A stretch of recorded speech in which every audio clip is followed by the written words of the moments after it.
Fees ഇല്ലാതെ വിദേശത്ത് പഠിക്കാം, അതും ജോലിയോടെ. ജർമ്മനിയെ പറ്റിയാണ് പറയുന്നത്. ഇതിനെപ്പറ്റി കൂടുതൽ അറിയാൻ JB എജുഫ്ലൈയുടെ executive director doctor Joseph Tharakan നമ്മളോട് കൂടെയുണ്ട്. നമുക്ക് അദ്ദേഹത്തോട് ചോദിക്കാം.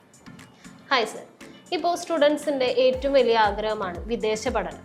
അതിൽ ഒരു അഫോർഡബിൾ അല്ലെങ്കിൽ ഐഡിയൽ കൺട്രി എന്ന രീതിയിൽ ജർമ്മനിയെ കാണുന്നത് എന്തുകൊണ്ടാണ്? ഏറ്റവും സിമ്പിളായിട്ടുള്ള ഉത്തരവാണ്, ജർമ്മനിയിൽ പഠിക്കാൻ ഫീസ് ഇല്ല. അത് തന്നെയാണ് അവിടുത്തെ ഏറ്റവും വലിയ അഫോർഡബിലിറ്റി എന്ന് പറയുന്നത്. ഇപ്പം നമ്മൾ യൂണിവേഴ്സിറ്റിയുടെ റാങ്കിങ്ങുകൾ നോക്കുകയാണെന്നുണ്ടെങ്കിലും, അവിടുത്തെ ലിവിങ് കോസ്റ്റ് നോക്കുകയാണെന്നുണ്ടെങ്കിലും, ഇനി കരിയർ ഓപ്പർച്യൂണിറ്റീസ് നോക്കുകയാണെന്നുണ്ടെങ്കിലും, എല്ലാ കാര്യങ്ങളും നോക്കുകയാണെന്നുണ്ടെങ്കിലും ഈ പറഞ്ഞ പോലെ ഒരു നമ്പർ 1 ആയിട്ട് നിൽക്കുന്നത് ജർമ്മനി തന്നെയാണ്. ജർമ്മനിയിൽ പോയി പഠിക്കാൻ ഫീസ് ഇല്ല എന്നുള്ളത് കൊണ്ട് തന്നെയാണ് നമ്മൾ ജർമ്മനിയിൽ ഇത്രയും നല്ല രാജ്യമാണ് എന്ന് പറയുന്നത്, ഐഡിയലാണെന്ന് പറയുന്നതിന് കാരണം അത് തന്നെയാണ്. ജർമ്മനി പോലെ വേറെ ഒരു രാജ്യവും ഈ പറഞ്ഞ പോലെ പരിപൂർണമായിട്ടും ഫീസ് ഒഴിവാക്കിക്കൊണ്ട് പഠിപ്പിക്കുന്നില്ല. അപ്പോൾ അതിൻ്റെ പ്രധാന കാരണം എന്ന് പറഞ്ഞു കഴിഞ്ഞാൽ ജർമ്മനിക്ക് ധാരാളം ആൾക്കാരെ, തൊഴിലാളികൾ അവിടെ ആവശ്യമുണ്ട്, ജോലി ചെയ്യാനായിട്ട് ധാരാളം ആൾക്കാർ അവിടെ ആവശ്യമുണ്ട്. അപ്പോൾ അതിനേക്കായിട്ട് അവർ ധാരാളം കുട്ടികളെ അവിടെ പഠിപ്പിക്കുന്നു. ഈ കുട്ടികൾക്ക് അവിടെ പഠിക്കുകയും അതിനുശേഷം ജോലി കിട്ടുകയും ചെയ്യുക എന്നുള്ളത് ഗവൺമെൻറ്റിൻ്റെ കൂടി ആവശ്യമാണ്. അപ്പോൾ അവിടുത്തെ ഗവൺമെൻറ് കോളേജുകളിൽ അവരുടെ ഗവൺമെൻറ്റാണ് അവർക്ക് ഫീസ് കൊടുക്കുന്നത്, നമ്മളവർ ഫീസ് കൊടുക്കുന്നില്ലെന്ന് മാത്രമേ ഉള്ളൂ. ഇത്രയും ഫീസ്, ഇത്രയും സാലറിയും ബെനിഫിറ്റ്സും ഒക്കെ അവിടുത്തെ പ്രൊഫസേഴ്സിന് കൊടുത്തിട്ട് അവിടുത്തെ ഗവൺമെൻറ്റാണ് ജർമ്മൻസ് അല്ലാത്ത നമ്മളെ പോലെയുള്ള കുട്ടികളെ അവിടെ പഠിപ്പിക്കുന്നത്. അപ്പോൾ അവരെ സംബന്ധിച്ചിടത്തോളം ഈ കുട്ടികൾ പഠിക്കുകയും അവിടുത്തെ എഡ്യൂക്കേഷൻ ക്ലിയർ ആവുകയും അവിടെ തന്നെ ജോലി നേടുകയും ചെയ്യുന്നുള്ളത് വളരെ വലിയ ആവശ്യമാണ് അവരുടെ. അതുകൊണ്ട് തന്നെ നമ്മുടെ കുട്ടികൾക്ക് ഒരു കാര്യം ഉറപ്പാണ്, ജർമ്മനി പോയി കഴിഞ്ഞ് കഴിഞ്ഞാൽ നമുക്ക് ക്വാളിറ്റി എഡ്യൂക്കേഷൻ നേടാനും അതോടൊപ്പം തന്നെ അവർക്കവിടെ ജോലി കിട്ടാനുള്ള പോസിബിലിറ്റീസ് വളരെ കൂടുതലാണ്. ഇതുകൊണ്ടാണ് ജർമ്മനി വളരെ ഐഡിയലാണെന്ന് പറയുന്നത്. ഇനി ജർമ്മനിയുടെ ഇക്കോണമിനെ പറയാമെങ്കിൽ ലോകത്തിൽ തന്നെ ബെസ്റ്റ് 5 എക്കോണമിക്സിലൊരു എക്കോണമി ആയിരുന്നു ജർമ്മനി. ഈ അടുത്ത കാലത്താണ് ഇന്ത്യ അതിനെ ഓവർടേക്ക് ചെയ്തിട്ട് 5ാമത്തെ ആയിട്ടുള്ളത്. ഇപ്പോൾ ജർമ്മനി 6ോ 7ോ മറ്റാന്ന് തോന്നുന്നു. അപ്പോൾ ഇക്കോണമി വൈസിലും ജർമ്മനി വളരെ ഹൈ എൻഡിൽ നിൽക്കുന്ന രാജ്യമാണ്. ടെക്നോളജി വൈസിൽ നോക്കുകയാണെന്നുണ്ടെങ്കിൽ എനിക്ക് തോന്നുന്നെങ്കിൽ നമ്മൾ അറിയുന്ന ഒരുമാതിരി എല്ലാ കാർ ബ്രാൻഡുകളും, ഇപ്പോൾ ബെൻസ് ആണെന്നുണ്ടെങ്കിലും BMW ആണെന്നുണ്ടെങ്കിലും ഓഡി ആണെന്നുണ്ടെങ്കിലും ഒരുമാതിരി എല്ലാ കാർ ബ്രാൻഡുകളും അവിടെ നിന്ന് വരുന്നതാണ്. മെഡിക്കൽ എക്യുപ്മെൻറ്റ്സ് നോക്കുകയാണെന്നുണ്ടെങ്കിൽ ഒരുമാതിരി എല്ലാ മെഡിക്കൽ എക്യുപ്മെൻറ്റ്സും ജർമ്മൻ ബ്രാൻഡഡ് ആയിരിക്കും. അപ്പം നമുക്ക് ജർമ്മനിയുടെ ഒരു ഡെവലപ്മെൻറ്റ് നമുക്ക് നമ്മുടെ മുമ്പിൽ തന്നെ കാണാവുന്നതാണ്. അപ്പോൾ ജർമ്മനിക്ക് അത്രമാത്രം ഈ ടെക്നോളജി ബേസ്ഡ് ആയിട്ടുള്ള സ്റ്റുഡൻസിനെ അവർക്ക് ആവശ്യമാണ്.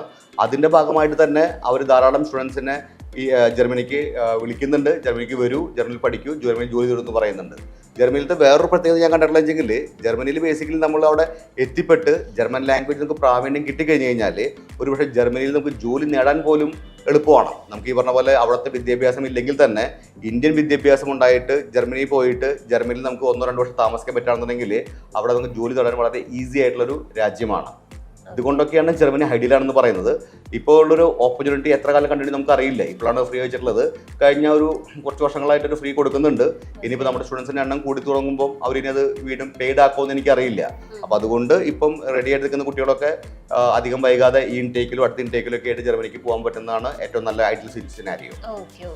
അങ്ങനെ ഇപ്പോൾ മാസ്റ്റേഴ്സിനാണ് പോകാൻ ആഗ്രഹിക്കുന്നതെങ്കിൽ അവര് നോക്കുന്ന അല്ലെങ്കിൽ ജർമ്മനിയിലേക്ക് എത്താനായിട്ടുള്ള എലിജിബിലിറ്റി ക്രൈറ്റീരിയാസ് എന്തൊക്കെയാണ്? എലിജിബിലിറ്റി ക്രൈറ്റീരിയ വളരെ സിമ്പിളാണ്. അവർക്കൊരു 65% മാർക്കും അതുപോലെ തന്നെ IELTS 6.5 മാസ്റ്റേഴ്സിന് ഉണ്ടെന്നുണ്ടെങ്കിൽ അവർക്ക് ഈസി ആയിട്ട് ജർമ്മനി യൂണിവേഴ്സിറ്റികളിൽ അവർക്ക് അഡ്മിഷൻ കിട്ടാവുന്നതാണ്.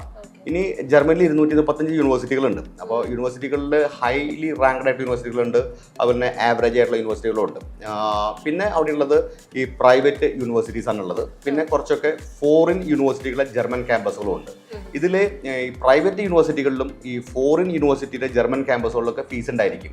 നമ്മൾ സംസാരിക്കുന്നത് ജർമ്മനിയിലത്തെ ഗവൺമെൻറ് യൂണിവേഴ്സിറ്റികളുടെ കാര്യമാണ് സംസാരിക്കുന്നത്. അത് തന്നെ 225 യൂണിവേഴ്സിറ്റികളുണ്ട്. അപ്പോൾ അവിടുത്തെ വലിയ യൂണിവേഴ്സിറ്റികളിൽ റാങ്ക്, ഇപ്പോൾ ഒരു പക്ഷേ യൂണിവേഴ്സിറ്റി ഓഫ് മ്യൂണിക്ക് അവിടെ കിട്ടുന്ന നമുക്ക് വളരെ വലിയ മാർക്ക് വേണം. അല്ലെങ്കിൽ TVHSൽ കിട്ടുന്നുണ്ടെങ്കിൽ അവിടെയും വലിയ മാർക്ക് വേണം. മാത്രമല്ല അവർ ഇന്ത്യൻസിൻ്റെ എണ്ണം ഏകദേശം, ഇന്ത്യൻസ് അല്ല ഇൻ്റർനാഷണൽ സ്റ്റുഡൻസിൻ്റെ എണ്ണം ഏകദേശം 10% കുറച്ചിരിക്കുകയാണ്. അപ്പോൾ അവിടെയൊക്കെ നമുക്ക് വളരെ നല്ല മാർക്കും വളരെ വലിയ IELTS സ്കോറും, അതായത് ഏകദേശം ഒരു 85-90% മാർക്കും പ്ലസ് IELTS 7.5 ഉണ്ടെങ്കിലേക്ക് പറ്റുള്ളൂ. പക്ഷേ നമുക്ക് ഒരുമാതിരി ഒരു 500 വേൾഡ് റാങ്കിങ്ങിൻ്റെ ഇടയിലേക്ക് വരുന്ന റാങ്കിങ് വരുന്ന കോളേജുകളൊക്കെ അല്ലെങ്കിൽ യൂണിവേഴ്സിറ്റിയൊക്കെ ആണെന്നുണ്ടെങ്കിൽ നമുക്ക് ഒരു ഏകദേശം ഒരു 65-70% അടുത്ത് മാർക്കും IELTS 6.5 ഉണ്ടെന്നുണ്ടെങ്കിൽ നമുക്ക് അഡ്മിഷൻ എടുത്ത് കൊടുക്കാൻ ബുദ്ധിമുട്ടുണ്ടാവാറില്ല. ഓക്കെ, ഇപ്പോൾ ജർമ്മനിക്ക് പോകാൻ നിൽക്കുന്ന സ്റ്റുഡൻസിന് APS എന്ന് പറഞ്ഞ ഒരു സർട്ടിഫിക്കേഷനെ പറ്റി പറഞ്ഞു കേൾക്കുന്നുണ്ട്. എന്താണ് APS അല്ലെങ്കിൽ എന്തിനാണ് APS? APS എന്ന് പറയുന്നത് സിമ്പിൾ അറ്റസ്റ്റേഷൻ ആണ്. അത് ജർമ്മൻ എംബസി, ഇന്ത്യയിലുള്ള ജർമ്മൻ എംബസി അറ്റസ്റ്റ് ചെയ്ത് കൊടുക്കുന്ന ഡോക്യുമെന്റ് ആണ്. അവർ അറ്റസ്റ്റ് ചെയ്യുന്നത് ഈ സ്റ്റുഡൻസിന്റെ അക്കാഡമിക് ഡോക്യുമെന്റ്സ് ആണ് അറ്റസ്റ്റ് ചെയ്ത് കൊടുക്കുന്നത്. ഒരു പക്ഷേ നമ്മളുടെ +2 സർട്ടിഫിക്കറ്റ്സ്, അല്ലെങ്കിൽ ഗ്രാജുവേഷൻ സർട്ടിഫിക്കറ്റ്, അല്ലെങ്കിൽ PG സർട്ടിഫിക്കറ്റ്സ്, ഇന്ത്യയിലത്തെ യൂണിവേഴ്സിറ്റിയിൽ നിന്ന് പാസ്സായിട്ടുള്ള സർട്ടിഫിക്കറ്റ്സ് അവർ എംബസി ഇന്ത്യൻ യൂണിവേഴ്സിറ്റിക്ക് അയച്ചിട്ട് അത് വെരിഫൈ ചെയ്യുന്നു, ഇത് ഒറിജിനൽ അല്ലേ എന്ന് വെരിഫൈ ചെയ്യുന്നു. ആ ഒരു പ്രോസസ്സാണ് APS എന്ന് പറയുന്നത്. IELTS സർട്ടിഫിക്കറ്റും ഇനിയിപ്പോൾ ടെസ്റ്റാസിനുണ്ടെങ്കിൽ അതൊക്കെ അവർ അറ്റസ്റ്റ് ചെയ്ത് കൊടുക്കാറുണ്ട്. എത്ര സർട്ടിഫിക്കറ്റ് കൊടുക്കുകയാണെന്നുണ്ടെങ്കിലും 18,000 ഇന്ത്യൻ റുപ്പീസ് ആണ് അവരതിന് ചാർജ് ചെയ്യുന്നത്. ഇത് സ്റ്റുഡൻസ് നേരിട്ട് ചെയ്യാവുന്ന കാര്യങ്ങളേ ഉള്ളൂ. സ്റ്റുഡൻസ് ഒരു പക്ഷേ ഓൺലൈനിൽ കയറിയിട്ട് അവർക്ക് ഇത് അപ്ലൈ ചെയ്യാം. അതിനുശേഷം എനിക്കുണ്ടെങ്കിൽ പോസ്റ്റിൽ ഈ സാധനം അവർക്ക് അയച്ചു കൊടുത്താൽ മതി. സാധാരണ നിലയ്ക്ക് ഇപ്പോൾ കുറച്ച് ഫാസ്റ്റ് ആയിട്ടുണ്ട്. ഒരു മാസത്തിലൊക്കെ നമുക്ക് അതിൻ്റെ APSന്റെ സർട്ടിഫിക്കേഷനൊക്കെ വരാറുണ്ട്. ഈ സർട്ടിഫിക്കേഷനും IELTSന്റെ സ്കോറും വെച്ച് യൂണിവേഴ്സിറ്റിക്ക് അപ്ലൈ ചെയ്ത് കഴിഞ്ഞാൽ നമുക്ക് ഈസിയായിട്ട് ഓഫർ ലെറ്റർ കിട്ടും. ആക്ച്വലി ഒരു വളരെ ഇമ്പോർട്ടൻ്റ് ആയിട്ടുള്ള കാര്യം വെച്ചെങ്കിൽ ജർമ്മൻ യൂണിവേഴ്സിറ്റിയിൽ അപ്ലൈ ചെയ്യാൻ വളരെ സിമ്പിളാണ്. ഒരു പക്ഷേ സ്റ്റുഡൻസ് നേരിട്ട് വരും അപ്ലൈ ചെയ്യാൻ പറ്റും. DAD എന്നുള്ള സൈറ്റ് ഉണ്ട്, DAAD എന്നുള്ള സൈറ്റ് ഉണ്ട്. ആ സൈറ്റിൽ കയറിയിട്ട് സ്റ്റുഡൻസിന് തന്നെ ഈ APS സർട്ടിഫിക്കറ്റും അതുപോലെ തന്നെ അവരുടെ ഡിഗ്രി അല്ലെങ്കിൽ +2 സർട്ടിഫിക്കറ്റ് വെച്ച് കഴിഞ്ഞാൽ അവർക്ക് അതിൽ നിന്ന് തന്നെ ഓഫർ ലെറ്റർ വരാവുന്നതാണ്. വളരെ സിമ്പിൾ പ്രോസസ്സാണ് ജർമ്മനി ഫോളോ ചെയ്യുന്നത്. ഓക്കെ, ഇപ്പൊ നമുക്ക് APS അത്ര മാൻഡേറ്ററി ആയിട്ടുള്ള ഒരു ഡോക്യുമെന്റ് ആണെന്ന് മനസ്സിലായി. നമുക്ക് APS ഇല്ലാതെ പോകാൻ പറ്റുന്ന വല്ല അവസരങ്ങളും ഉണ്ടോ?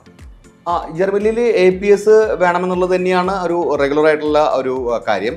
APS ഇല്ലാതെയും പോകാൻ പറ്റുന്ന ഓപ്ഷൻസ് ഉണ്ട്. എന്ന് വെച്ച് കഴിഞ്ഞാൽ ഞാൻ നേരത്തെ പറഞ്ഞ പോലെ തന്നെ ഫോറിൻ യൂണിവേഴ്സിറ്റികളുടെ ജർമ്മൻ ക്യാമ്പസ്, ഫോർ എക്സാമ്പിൾ ഇപ്പോൾ UK പോലത്തെ രാജ്യങ്ങൾ, അവരുടെ ക്യാമ്പസുകൾ ആ UK യൂണിവേഴ്സിറ്റി ആയിട്ടുള്ള ഇപ്പോൾ UCL യൂണിവേഴ്സിറ്റി, ആ യൂണിവേഴ്സിറ്റിയുടെ ജർമ്മൻ ക്യാമ്പസ് ഒരു പക്ഷേ ബെർലിനിൽ ഉണ്ടായിരിക്കാം. അല്ലെങ്കിൽ സ്വിസ് ബേസ്ഡ് ആയിട്ടുള്ള യൂണിവേഴ്സിറ്റികൾ, ഫ്രാൻസ് ബേസ്ഡ് ആയിട്ടുള്ള യൂണിവേഴ്സിറ്റികൾ, ഇവരുടെയൊക്കെ ക്യാമ്പസുകൾ ജർമ്മനിൽ ഉണ്ടായിരിക്കാം. ആ യൂണിവേഴ്സിറ്റിക്ക് നമ്മൾ അപ്ലൈ ചെയ്യുന്ന സമയത്ത് നമുക്ക് APS വേണ്ട.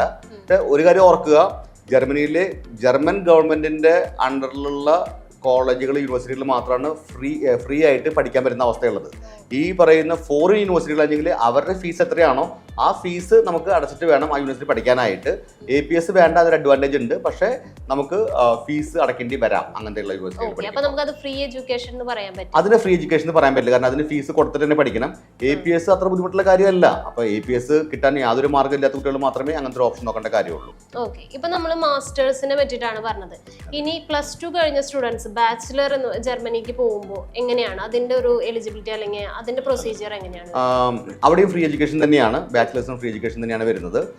ജർമ്മനി പൊതുവെ പ്രിഫർ ചെയ്യുന്നത് 13 വർഷത്തെ എഡ്യൂക്കേഷനാണ്. അതായത് നമ്മൾ ഗ്രേഡ് 12 കഴിഞ്ഞിട്ട് ഒരു വർഷത്തെ എഡ്യൂക്കേഷൻ കൂടി ഉണ്ടെങ്കിലാണ് ജർമ്മനിയിലത്തെ +2 എന്നുള്ള ക്വാളിഫിക്കേഷൻ ആവുന്നത്. അതിനായിട്ട് ഒരു വർഷത്തെ ഫൗണ്ടേഷൻ കോഴ്സ് ജർമ്മനി നിർദ്ദേശിക്കുന്നുണ്ട്. ആ ഫൗണ്ടേഷൻ കോഴ്സ് ജർമ്മനിയിൽ ചെയ്യേണ്ടതാണ്.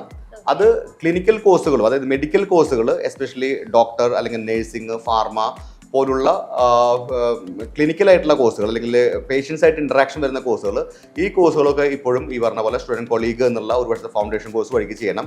അത് നിർബന്ധമായിട്ടും ജർമ്മൻ ലാംഗ്വേജിലാണ് ചെയ്യേണ്ടത്. അതിന് ഇവിടുന്ന് പോകുമ്പോൾ A1 ലെവലിൽ, A1 A2 ലെവലിലുള്ള ജർമ്മൻ ലാംഗ്വേജ് ഉണ്ടെന്നുണ്ടെങ്കിൽ നമുക്കവിടെ പോവാം. ബാക്കിയുള്ള B1ഉം B2ഉം അവിടെ ഈ കോഴ്സിൻ്റെ ഭാഗമായിട്ട് അവർ പഠിപ്പിക്കും.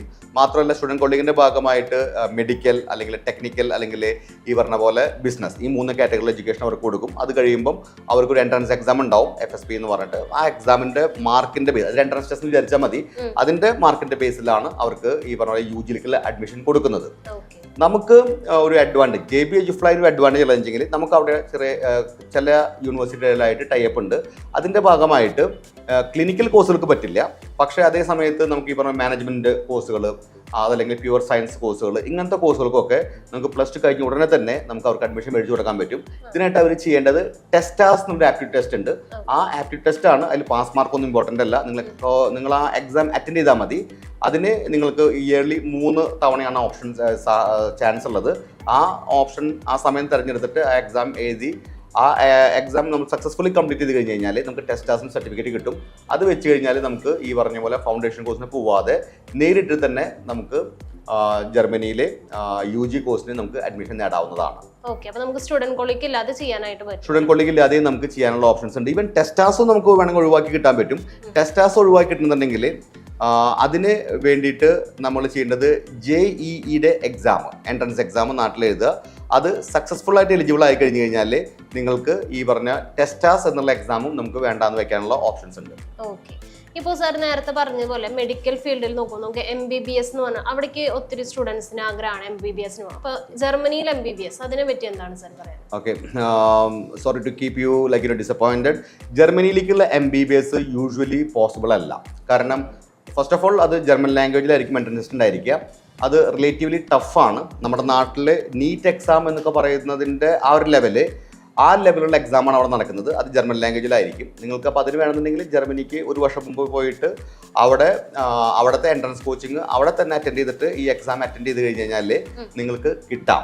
നീറ്റിൽ നിങ്ങൾക്ക് കിട്ടാനുള്ള പോസിബിലിറ്റി എത്രയാണോ അത്ര തന്നെ പോസിബിലിറ്റി ജർമ്മനിയിലും ഉള്ളൂ. അപ്പോൾ അതുകൊണ്ട് തന്നെ ഒരു പക്ഷേ MBBSന് നേരിട്ട് അവിടെ പോകാന്നുള്ളത് പ്രാക്ടിക്കൽ ആയിക്കൊള്ളുന്നില്ല. MBBSന്റെ പോലെ തന്നെയാണ് നേഴ്സിംഗിൻ്റെ കേസ്. BSc നേഴ്സിംഗും അതുപോലെ തന്നെയാണ്. ഇതേപോലത്തെ എൻട്രൻസ് എക്സാം ജർമ്മൻ ലാംഗ്വേജിലുള്ള എൻട്രൻസ് എക്സാം പാസ്സായി കഴിഞ്ഞാൽ മാത്രമേ അവർക്ക് അതിനും എൻട്രി കിട്ടുള്ളൂ. അവർക്ക് ഒരു ഓപ്ഷൻ ഉള്ളതെങ്കിൽ അവർക്ക് ഡിപ്ലോമ നേഴ്സിംഗ് എടുക്കാൻ പറ്റും. നമ്മളത് വൊക്കേഷണൽ നേഴ്സിംഗ് എന്ന് പറയും, അല്ലെങ്കിൽ ഹൗസ് ബിൽഡിംഗ് എന്നുള്ള കോഴ്സ് എന്ന് പറയും. അത് 3 വർഷത്തെ ഒരു കോഴ്സാണ്. അതിന് നമുക്ക് വേറെ എൻട്രൻസ് ടെസ്റ്റോ സംഭവങ്ങളൊന്നുമില്ല.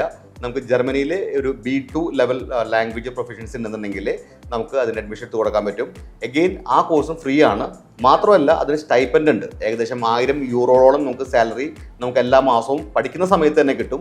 അതായത് ഏകദേശം ഒരു 90,000 രൂപ നമുക്ക് ഒരു മാസം പഠിക്കുന്ന സമയത്ത് കിട്ടുന്ന വളരെ അഡ്വാൻറ്റേജസ് ആയിട്ടുള്ള കോഴ്സാണ്. അതിനായിട്ട് B2 ലെവൽ കംപ്ലീറ്റ് ചെയ്ത് കഴിഞ്ഞാൽ ബാക്കിയുള്ള കാര്യങ്ങളൊക്കെ സ്മൂത്താണ്. ജർമ്മനിയിലത്തെ അഡ്മിഷൻ ഓർക്കുക എപ്പോഴും സംഭവിക്കുന്നത് മാർച്ചിലും അതുപോലെ തന്നെ ഒക്ടോബറിലുമാണ്. അപ്പോൾ ആ സമയത്തിന് മുമ്പായിട്ട് നമ്മളുടെ ഈ ഡോക്യുമെൻറ്റേഷനും APSും അല്ലെങ്കിൽ ടെസ്റ്റാസും അല്ലെങ്കിൽ ഈ പറയുന്ന ജർമ്മൻ B2 പ്രൊഫഷൻസിയും ഒക്കെ എടുത്തു കഴിഞ്ഞ് കഴിഞ്ഞാൽ അഡ്മിഷൻ റിലേറ്റീവ്ലി ഈസിയർ ആണ്. അതുപോലെ തന്നെ ജർമ്മനിക്ക് വേണ്ടി പറയുന്ന സമയത്ത് നമ്മൾ നേരത്തെ പറഞ്ഞു ഫ്രീ എഡ്യൂക്കേഷൻ എന്ന് പറഞ്ഞു. എങ്കിലും അവിടെ ബ്ലോക്ക്ഡ് അക്കൗണ്ട് എന്നുള്ളൊരു കോൺസെപ്റ്റ് ഉണ്ട്. നമ്മുടെ ലിവിങ് കോസ്റ്റിലേക്ക് ആവശ്യമുള്ള പൈസ ജർമ്മനിയിലത്തെ അക്കൗണ്ടുകളിൽ നമ്മൾ വെക്കണം. അത് ഏകദേശം ഒരു 10,000 യൂറോൻ്റെ അടുത്താണ് എമൗണ്ട് വരുന്നത്. അതായത് അപ്രോക്സിമേറ്റ്ലി ഒരു 10 ലക്ഷം രൂപയുടെ അടുത്ത് ഉള്ളൊരു എമൗണ്ട്. അത് നമ്മുടെ തന്നെ പൈസയാണ്. സ്റ്റുഡൻസിന് മാത്രമേ അതിന് മേളിൽ ആക്സസ് ഉള്ളൂ. അവിടുത്തെ ഗവൺമെൻറ്റിനോ അവിടുത്തെ യൂണിവേഴ്സിറ്റിക്ക് അതിന് മേളിൽ ആക്സസ് ഇല്ല. ഈ പൈസ ജർമ്മൻ യൂണിവേഴ്സിറ്റിയിൽ നമ്മൾ വെച്ച് കഴിഞ്ഞ് കഴിഞ്ഞാൽ നമുക്ക് ബേസിക്കലി വിസയ്ക്ക് അപ്ലൈ ചെയ്യാൻ എളുപ്പമാണ്. JB EduFly ഈ 10 ലക്ഷം രൂപ ലിവിങ് കോസ്റ്റിന് ആവശ്യമുള്ള പൈസയ്ക്കുള്ള ലോണിൻ്റെ സാങ്ഷൻ ലെറ്റർ തരാനും നമ്മൾ ബാങ്കുകളായിട്ട് ടൈപ്പാക്കി വെച്ചിട്ടുണ്ട്. അപ്പോൾ അതുകൊണ്ട് നിങ്ങൾക്ക് പൈസയൊന്നും ചിലവാക്കാതെ തന്നെ നിങ്ങൾക്ക് ജർമ്മനിയിൽ പോയി പഠിക്കാനും അവിടെ പഠിച്ച് നിങ്ങൾക്ക് നല്ല ജോലി കിട്ടാനുള്ള സാഹചര്യങ്ങൾ മുഴുവനും JB EduFly ഒരുക്കി തരുന്നുണ്ട്. ഓക്കെ, അപ്പോൾ ഇത്രയെല്ലാം കാര്യങ്ങൾ കാരണമായിരിക്കും ജർമ്മനിയിലേക്ക് ഇത്രയധികം സ്റ്റുഡൻസ് വരുന്നതും അല്ലെങ്കിൽ അഫോർഡബിൾ എന്ന് പറയുന്നതും അല്ലേ? അതെ, ജർമ്മനിക്ക് ഇതുകൊണ്ട് തന്നെയാണ് പറയുന്നത്. ഓക്കെ, ഇപ്പോൾ അഫോർഡബിൾ ആണെന്ന് പറയുന്നു. അപ്പോൾ നമുക്ക് ഏജൻസിയുടെ ഭാഗത്തുനിന്ന് അല്ലെങ്കിൽ ഏജൻസി ഫീസ് അങ്ങനെ വല്ലതും? നമുക്ക് ഏജൻസി ഫീസ് ഉണ്ട്. ഈ പറഞ്ഞ നമ്മൾ 2 ലക്ഷം രൂപയാണ് ഏജൻസി ഫീസ് മേടിക്കുന്നത്. 1 ലക്ഷം രൂപ നമ്മൾ മേടിക്കുന്നത് സ്റ്റുഡൻസിന് ഓഫർ ലെറ്റർ കിട്ടുന്ന സമയത്ത് മേടിക്കുന്നു. പിന്നീടുള്ള 1 ലക്ഷം രൂപ നമ്മൾ കുട്ടികൾ വിസയ്ക്ക് പോകുന്ന സമയത്താണ് നമ്മൾ മേടിക്കുന്നത്.